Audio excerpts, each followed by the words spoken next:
The singer Frank Ocean has a new album out, and it has soared to #1 on the Billboard charts with more than 250,000 sales in albums and more than 65 million downloads.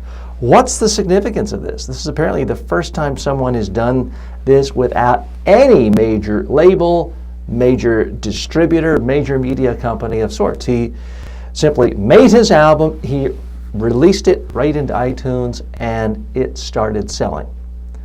Now, if I were a major media record executive and I hadn't already pulled what remaining hairs are out of my head out, I would really be panicking, because this truly shows the almost utter irrelevance to traditional gatekeepers. Now, Frank Ocean was already well known, already respected, already had a huge fan base, and they were wanting more of his music. He hadn't put out a new album in 4 years.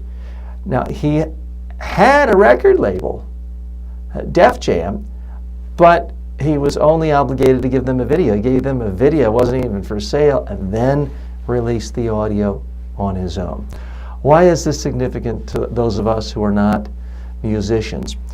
To me, it really symbolizes what's going on in so many sectors of the media world these days. You have people nobody has ever heard of, and they start a podcast, and next thing you know, they have tens of millions of downloads.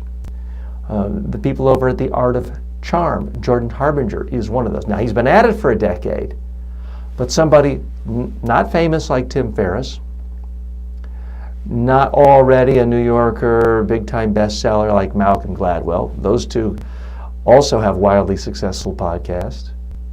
But the Art of Charm podcast, which I do recommend if you're looking for a great example of someone who does a podcast quite well, and it covers issues like influence, persuasion, speaking, goal setting. To me, that's just a fascinating example of how the gatekeepers are not relevant. If you can create content that people like, love, you can reach people, and you can reach masses too. Now, unfortunately, I don't have tens of millions or hundreds of millions of viewers on my YouTube channel or my iTunes feed yet, but I can't blame big labels or TV networks.